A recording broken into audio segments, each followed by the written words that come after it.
কুয়েতে প্রাণহানি এড়াতে কঠোর অবস্থানে প্রশাসন। ঝুঁকিপূর্ণ ভবন উচ্ছেদের আকস্মিক অভিযানে হাসাবিয়া ও আব্বাসিয়া এলাকা থেকে বাংলাদেশি সহ বহু প্রবাসীকে সরিয়ে হাসাবিয়ার একটি স্কুলের অস্থায়ী আশ্রয়কেন্দ্রে রাখা হয়েছে। সাম্প্রতিক দুর্ঘটনার পর অবৈধ আবাসন নিয়ে জিরো টলারেন্স নীতি নিয়েছে দেশটি। আশ্রয়কেন্দ্রে থাকা প্রবাসীদের খাবার সহ প্রয়োজনীয় সুবিধা দিচ্ছে সরকার। এমন পরিস্থিতিতে বাংলাদেশিদের পাশে দাঁড়িয়েছে দূতাবাস। মিশন প্রধান মোহাম্মদ মনিরুজ্জামান ও কাউন্সিলর শোয়েবুল ইসলাম তরফদারের নেতৃত্বে প্রতিনিধি দল সরেজমিনে গিয়ে প্রবাসীদের খোঁজখবর নেন।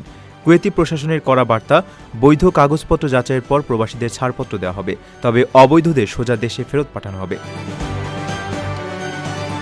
কুয়েত জুড়ে এমন আরও সাঁড়াশি অভিযানের প্রস্তুতি চলছে। এই সংকটময় মুহূর্তে প্রবাসী বাংলাদেশিদের আবাসন সংক্রান্ত কাগজপত্র দ্রুত হালনাগাদ করার নির্দেশ দিয়েছে দূতাবাস। অনাকাঙ্ক্ষিত পরিস্থিতি এড়াতে চলাচলের সময় বাধ্যতামূলকভাবে সিভিল আইডি বা বৈধ পরিচয়পত্র সার্বক্ষণিক সঙ্গে রাখার জরুরি আহ্বান জানানো হয়েছে। নিজের একটি স্বপ্নের ফ্ল্যাট এখন আর স্বপ্ন নয়। প্রবাসীর সিটিতে শুরু হয়েছে ৬ বছর মেয়াদী সহজ কিস্তিতে ফ্ল্যাট কেনার দারুণ সুযোগ। এক ঠিকানায় আধুনিক জীবনযাপনের সব সুবিধা, নিরাপদ, পরিকল্পিত ও বিদেশের মতো স্মার্ট পরিবেশ। আজই বুকিং করুন আপনার পছন্দের ফ্ল্যাট আর গড়ে তুলুন নিজের স্থায়ী ঠিকানা। বিস্তারিত জানতে কল করুন স্ক্রিনে দেওয়া নাম্বারে।